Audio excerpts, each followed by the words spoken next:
Hello, everyone, and welcome to the first episode of the Hustlin' Homes podcast. Today, I will be talking to Kathie Butts, a 30-year veteran of the real estate industry, as well as the newest member of the Exit Realty Bitterroot Valley family. Not only is she a real estate professional, educator, she is also an avid fisherwoman and active member of the Bitterroot Valley Humane Association. So please enjoy the following conversation with Kathie Butts.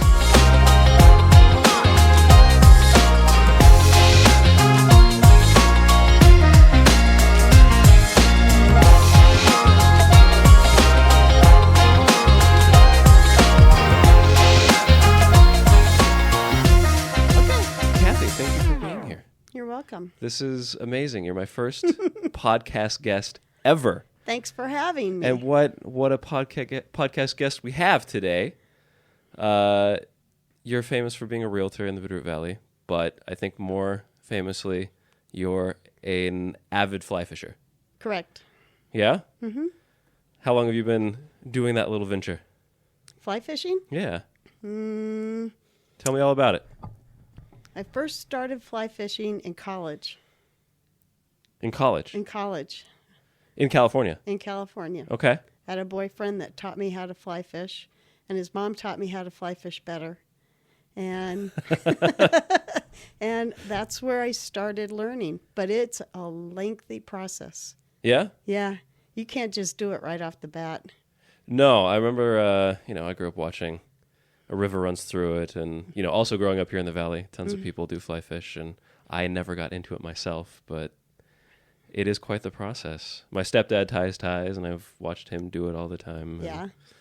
Yeah. So, did you know John Faust? I recognize the name, but I don't think John I do. Was a fishing guide. He's passed, but he was a fishing guide like no other. And when you mentioned a river runs through it, the part where Brad Pitt is chasing that river or that fish downstream, Right, yeah. that fish is mechanical. And John built it. Really? Mm-hmm. Oh, that's cool. John built it in his house on 93 South. And his name's Fernando. The fish. The fish. The fish is Fernando. And John has a training video of John sitting in his swimming trunks in the bathtub teaching Fernando how to jump. you don't know. Where do you find this video? I got to check this out. Elna probably has it now, John's wife. So you don't know how much actually comes out of this little valley until you really start digging. It's cool. There's a lot of little gems here like that. Yeah, for sure. Yep. So John's a character. So you started fly fishing in California, and then you moved up here. When did you move up here? Well, wait a minute. That was in the 70s, late 70s. Okay. And then we didn't move here until the 90s.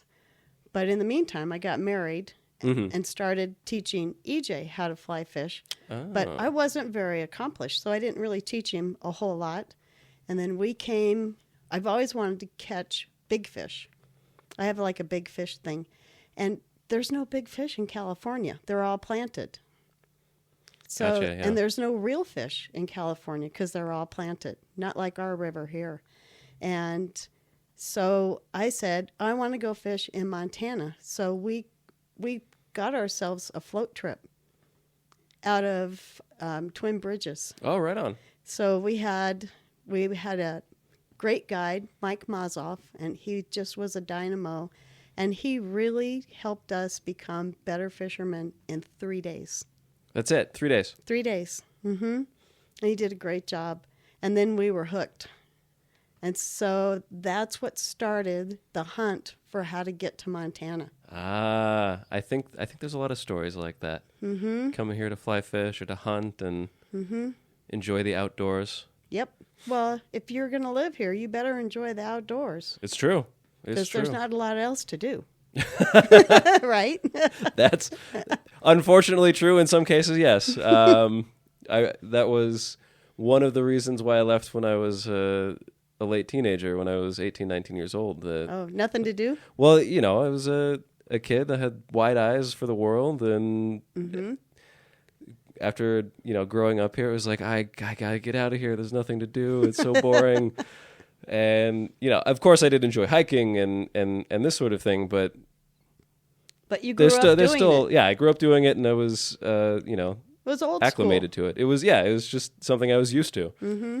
And boy, did I miss it once I left. And I didn't realize it at first, but every time I'd come back to visit, it would just be, wow, this place is special. And it took me a long time to really invest in that feeling, I guess, to make the jump to come back. But it's been a nice little adventure since then. It's cool. Yeah. It's cool. Well, we're glad you're here. I am. I'm glad you're here too. You and I are some of the most recent additions to the Exit Realty family. I know. And yeah, it's cool having you in the office all the time these days and getting to learn a lot. Well, I hope so. I like teaching. I noticed, yeah. My dad was an educator, so I must have got some of his educating genes. Oh, really? Okay. Mm-hmm. What did he teach? He taught almost every grade. But he was a principal and then a superintendent following that. Oh, okay. So he's always been a teacher. Always had been. He's passed away now. Well, I think those genes definitely passed on. Yeah? On to you. I hope I didn't get his bald head genes. No, I think I got... Yeah. We're not related, but I got those genes for sure. So you started the hunt for a place in the early 90s and then moved up here. Mm-hmm. In 1991. In 91. What was it like back then? In February of 91. Hardcore. Mm-hmm. DC, that's short for durable chick. You got to be around here. You got to be. Right? Mm-hmm.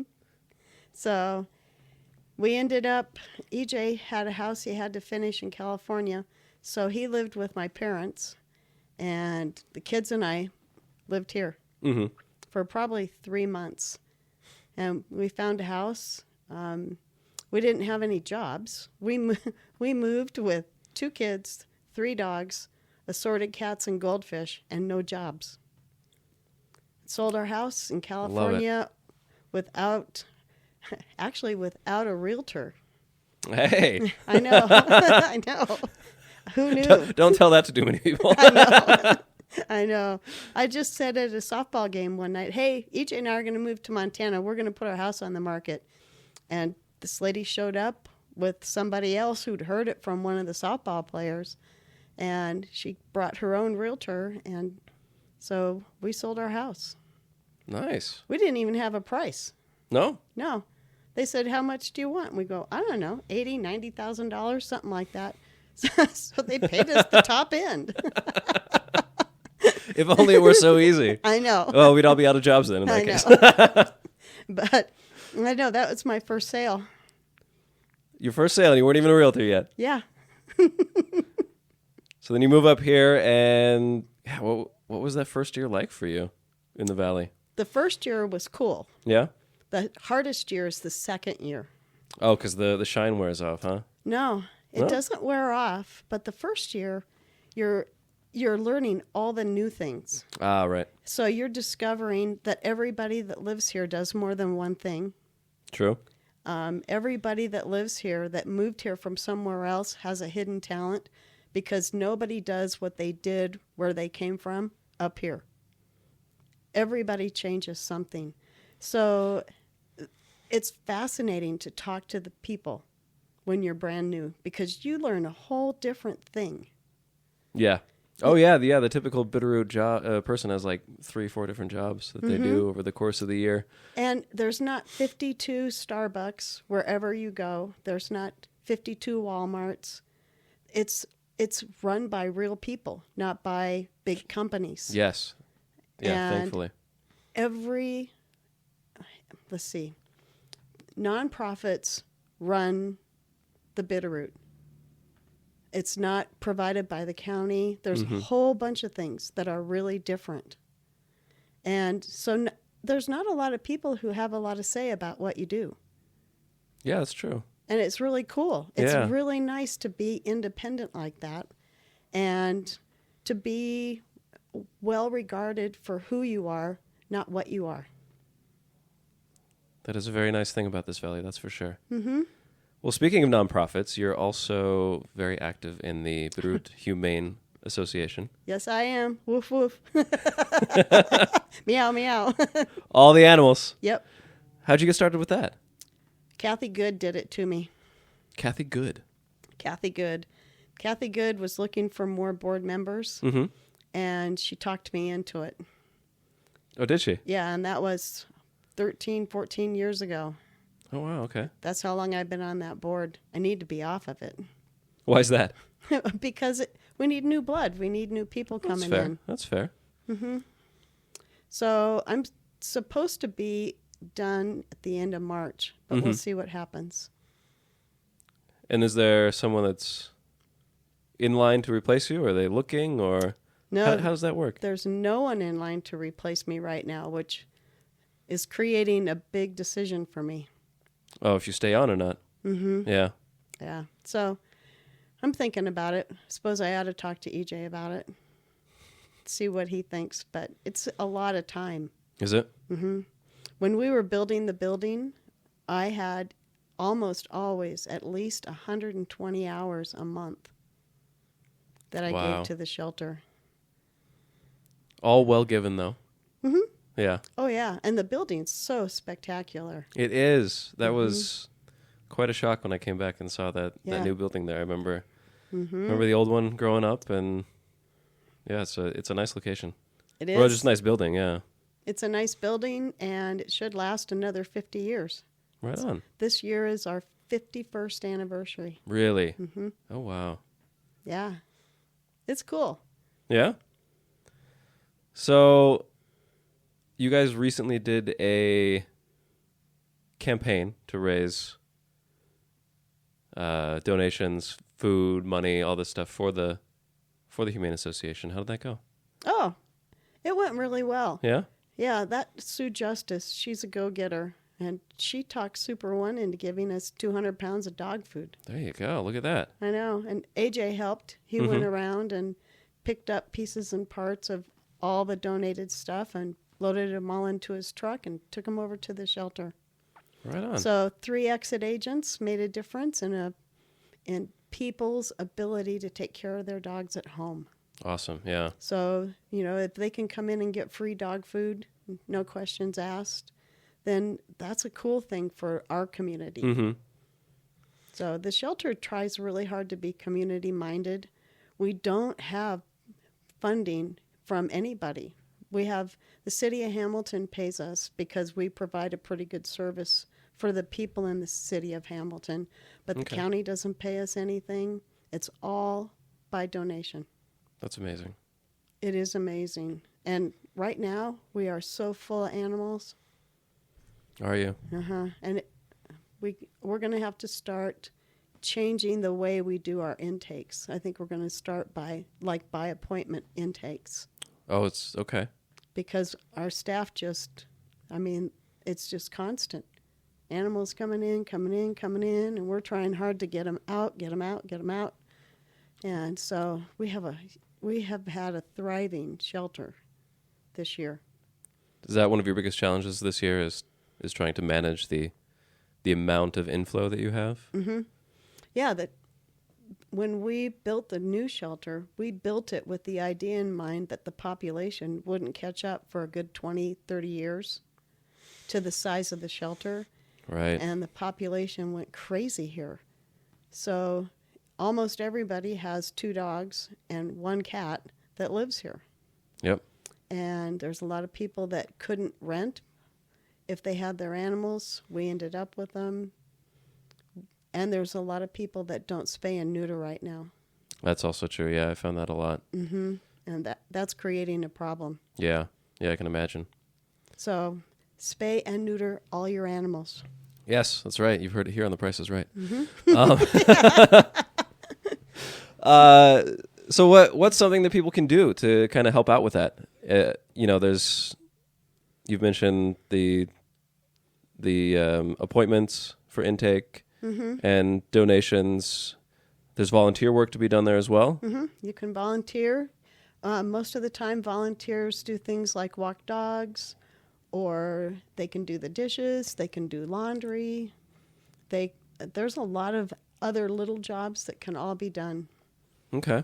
And it's rewarding. The dogs love it. They love walks. I bet they do. Mm-hmm. They do. They just like attention from people, you know? Yeah, we call it enrichment. For sure. For sure. Yeah, so if they're anything like my dog, you're well aware that she is all about the attention from anybody. Yes, she is. Yeah, Mm-hmm. so... And she doesn't miss many meals either. No, we keep her well fed. She's a healthy animal. But she's a sweetheart. It's true. She is a nice dog, and there's many nice ones like her at the shelter, I'm sure. That need a nice home. Yeah, it's pretty cool. Those dogs understand that they're being helped, which I didn't get that in the beginning. And I tried to stay away from the animal part of it. I really did. Why is that? Because I didn't want to fall in love with something. Oh, I could imagine, yeah. But, it turns out that you can fall in love with them and they can go away and you'll fall in love with another one the next day. So it turned out to be okay. Good. Mm-hmm. There's always a pet you can help for sure, yeah. And there's always a special one somewhere in that shelter. True. Yeah, there's always a favorite. Mm-hmm. Yeah, we got a new one in. I don't know I don't know the story. I don't know the name. Mm-hmm. But I saw him this morning, and he just looks so sad. But then when you say hi to him, his tail goes wag, wag, wag, wag.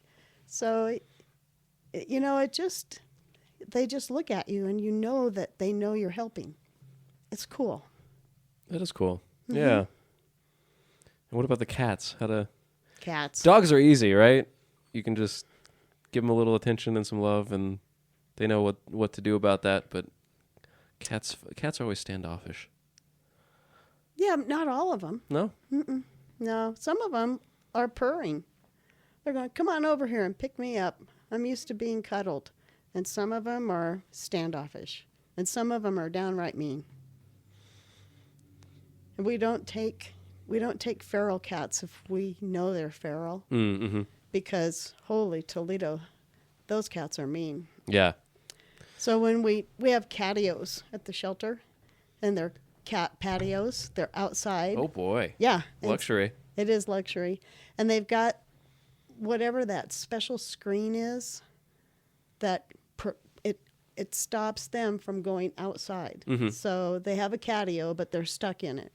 And we took 6 feral cats and put them in one to test it, see if any cats could get out. And they couldn't get out. So hey, all right. I know. We knew we were good. It's one way to test something, yeah, for sure. Mm-hmm. So cats and dogs, do you guys ever have any other animals down there? Oh, my God, we've had everything. Really? We have bunnies right now. Oh. We have a big white bunny. Let's see, we've had snakes, birds, lizards, alligator. An alligator? An alligator. We ended up sending it to someplace in Texas. All right. Mm-hmm. We get pigs, goats, sheep. Just a little bit of everything, it sounds chickens. We get all the roosters.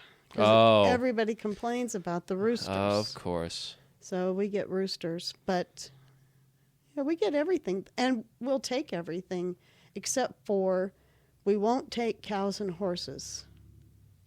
We don't really have a good spot. We have an emergency spot. So if we had another big forest fire, then we could take horses, but they would have to go somewhere else. Gotcha. So we could hold them till someone else could come and get them. Oh, okay. Mm-hmm. Do you see a lot of that happening when there's forest fires? Do you get a lot of temporary stays there? We get a lot of everything. Like the Roaring Lion fire, we got 80 animals in 2 hours. Oh, wow. And the fires in 2000, we had 250 animals in the little shelter. Jeez. Our staff is pretty incredible when it comes to stuff like that. That is incredible. Yeah, it's a lot to manage in that short a time. I know. And they work 24 hours a day sometimes during crises like that. Yeah. It's, everybody that comes into the shelter has to get vaccinated, all the animals, because we can't have somebody that's sick with something give it to everybody else. And then we have to put animals that come in a crisis like that. Right now, the garage, we have a huge garage, and that's set up to be the overflow space for emergencies. Okay. It's cool. That is cool. It's a great it's garage. nice to have, nice to have that space available. Yep. For the community. Of course, we're kind of slobs, so the garage is not always clean. But I guess if we had an emergency, we could hurry up and clean it. Well, yeah. You make do. Yeah. Yeah. I don't know where we'll put it, but we could. You'll find a place. So, cool. Right on. So Come on. You're the moderator. I am the moderator. I'm moderately moderating. Oh. You're letting me do all the talking. Hey, you're the guest. We want to know about you. The public wants to know about you. They might not. Oh, I beg to differ. They might not. I'm kind of an open book anyway. That's true.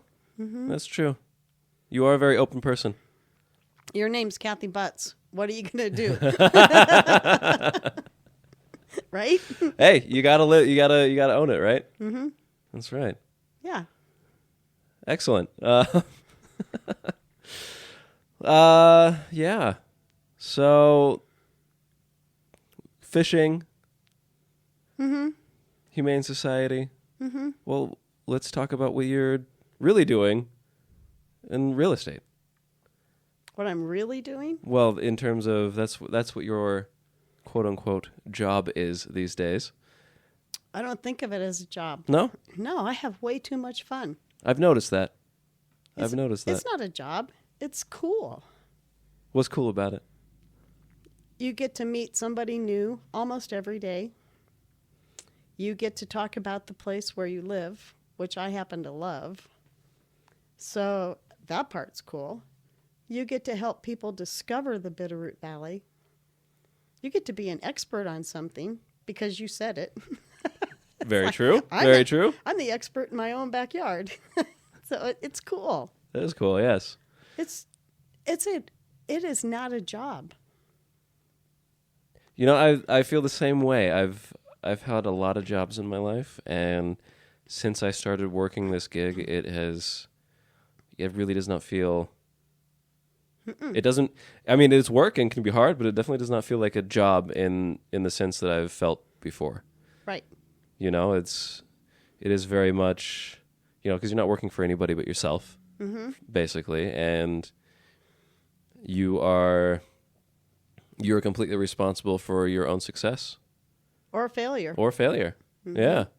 And so I've never felt so in control of my own destiny in a way than working. I used to work a lot of restaurant jobs and lots of food service and stuff like that, and I enjoyed it a lot, but it always felt like work. You go in, you clock out, you do the stuff, and got to come back and do it again tomorrow, and every day's a little bit different, but also mostly the same. And I feel like doing this kind of stuff, there's a few things that are the same, but a lot is different. It's kind of the other way around. I used to be a respiratory therapist. That's what I did in California. And after about 5 years, you have seen enough as a new respiratory therapist that you start to realize that you can take care of different scenarios the same way. And once you figure that out, it gets pretty boring because you're doing the same stuff over and over and over again. Right, yeah. And different patients sometimes change it up, but it still is the same stuff.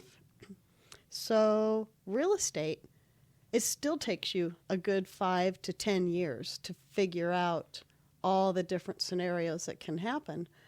But it never seems to get boring because their seller is always different or the buyer's always different and the personalities are always different. And that's what I like about it. Yeah, you're always finding ways to navigate the same situation, but with like a different flow, a different. It's probably a lot like floating the river from year to year. You know, things. It is. It is. it runs. Changes. It runs from south to north, but it's always a little different every spring. Yeah. Yep. And that's why I like real estate. It's just, I don't know. It's still a challenge. Yeah. Because even though you're still writing the buy-sells the same way and you're doing this and you're doing that, the people are always changing. And so you may get a grump one time and have to figure out how to deal with a grump, but you may get the coolest people in the world the next time. Yeah, true. And it's fun to help them win. Absolutely. Absolutely. Yeah. And I like winning. Well, I mean, who doesn't? If you don't, then, you know. I know. Something's wrong. Mega Millions, I like winning. That's right. If you see two winning tickets from Hamilton, it's definitely us. Yeah. It is. Yeah, winning. And being an advocate for somebody, you know, being you're kind of their cheerleader, their coach, their assistant, their helper. All you know, you play a lot of different roles in helping someone through a transaction, and it definitely it's a very rewarding experience for sure. When it's right. When it's right. Oh yeah. Yeah, it's challenging. It's definitely challenging when it's right, and also when it's difficult, a difficult individual. But it's also incredibly rewarding to help someone that is, you know, that is looking for that sort of help as well. And yeah, it's. So far, what's your favorite kind of client? Oh, that's funny. I really haven't had too many to distinguish that. But so far. So far, one that is, you know, not that is willing to trust, I think, and is capable of giving that trust that I have their best interest in mind. And I'll give an example of my most recent deal that I had, where it was an estate, and I was working. I'm working with this woman who's the personal representative for the estate, and she lives in Ohio. She doesn't live here in the Valley. I've never met her in person. We've only ever talked over the phone and email, and but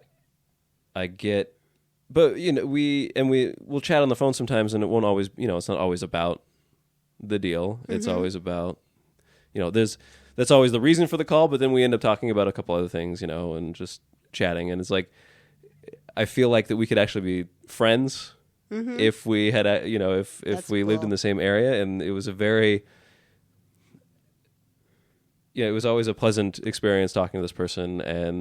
And I just remember, you know, it was a bit difficult because they kept getting, you know, they were getting offers, and we're trying to negotiate on price and this kind of thing. And, you know, she had never done this sort of thing before. She'd never bought a home, never sold a home or anything, never had any sort of experience in real estate. And I remember that, you know, it just got a bit challenging there, trying to figure out, you know, how we're going to do certain things, and talking about prices, and, you know, trying to keep her positive and all that. And she sent me a message saying that she really appreciates all the work that I do, and that she and her family are very grateful that I'm helping, and all this stuff. And like it made me a bit emotional when I got that. And I was like, this is why I'm doing this. And it was just to hear that from someone that I'd never met in person was just incredible. I like talking to people that I don't know yet. Yeah. Because I'm always so surprised at what my mental image of what they look like is so wrong. I never have gotten it right. Yeah, right? You talk, yeah. You don't see a picture. You're speaking to them on the phone, and you kind of and laughing and having a good time, and you get to know each other, and so you have this image in your mind of who it is that you're talking to. And I am so bad at that. I mean, I have taken people who I thought be really small, tiny people, and they're huge. I mean, it's just interesting to me. I think it's cool. It's like extreme blind date. Yeah. Extreme blind. Yep, that's it. And when they walk into the office and you see them for the first time, it's like, oh, wow, I never even thought that. You just try not to be shocked. You're like, okay. Well, sometimes I'll say it. I'll go, you do not match my mental image of you. Let's start over. Oh, wow. What's been the most shocking for that one? Oh, I can't say.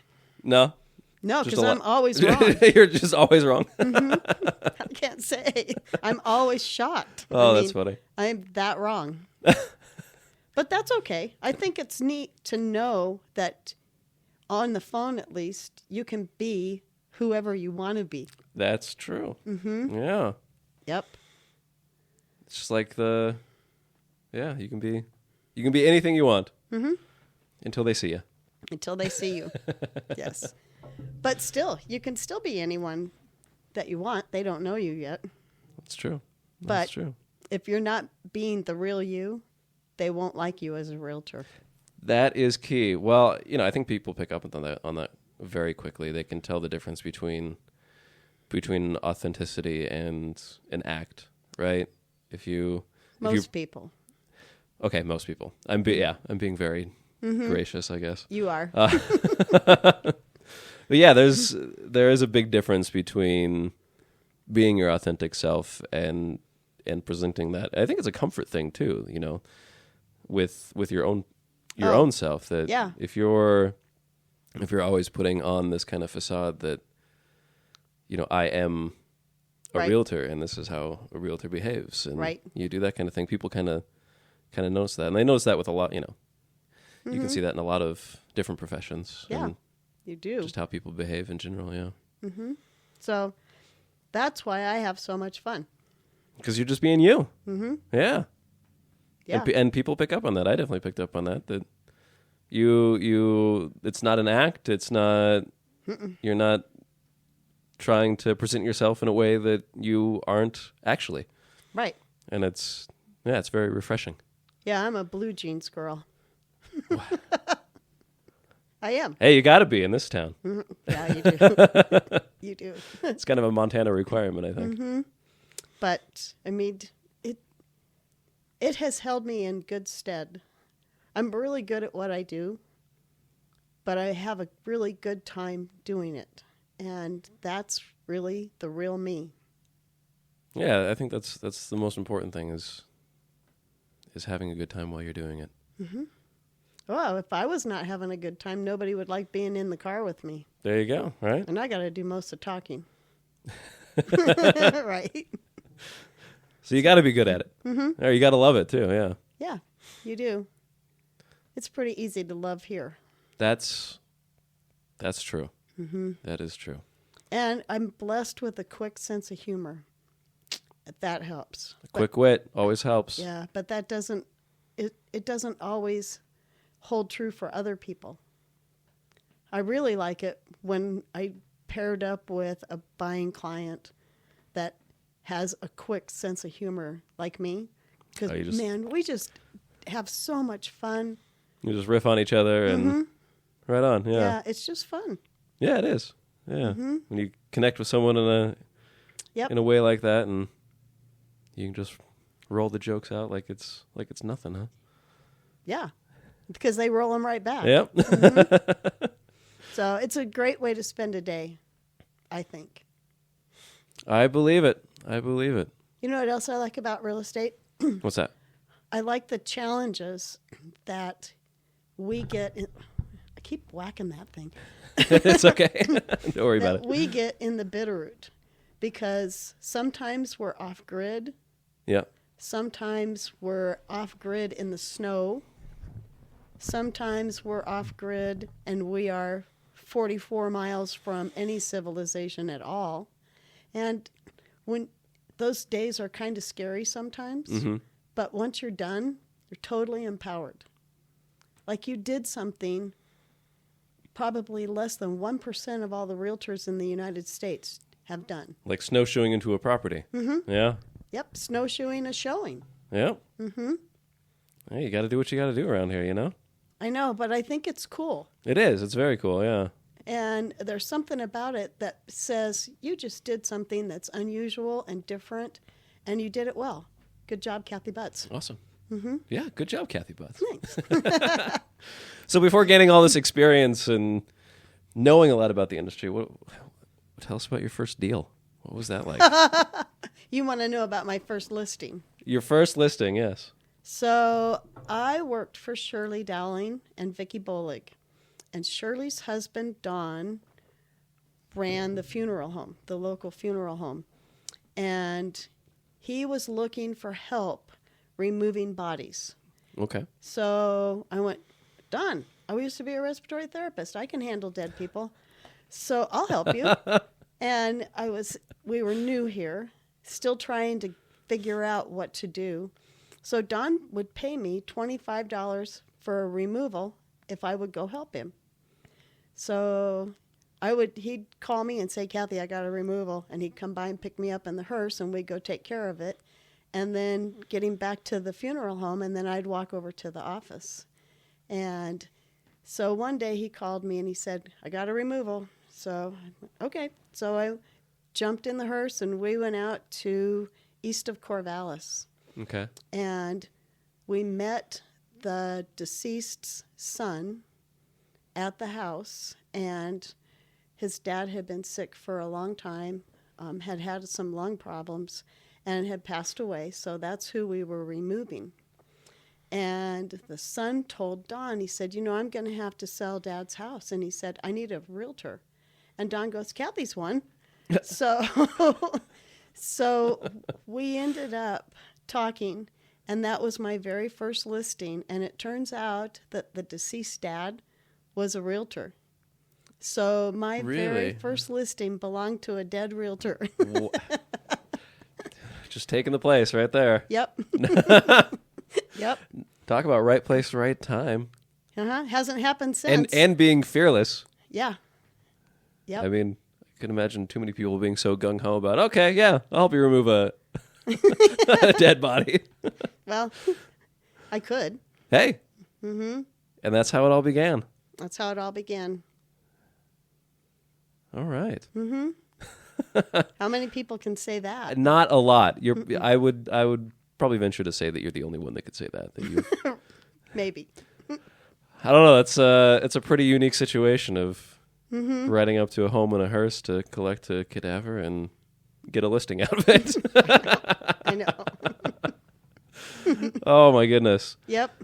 Well, Kathie, we just did about 40 minutes already. Whoa. I know. Time flies, huh? Yep. And I think that's probably a good amount of time. Perfect. And yeah, thank you so much for doing this. Well, I really you're appreciate welcome. it. And I'm sure that I'll have you on again. Okay. Because it's such a pleasure talking to you. Yay. Good. And yeah. All right. Well, All thanks, right. Kathie. All righty. Bye, everybody. Bye. Thank you, everyone, for tuning in to the Hustlin' Homes podcast. Please be sure to follow and subscribe to our channels on YouTube and your favorite podcast platform, and leave a comment and a review. It really helps us boost our exposure and lets other people know that this is happening. Thank you very much, and see you next time.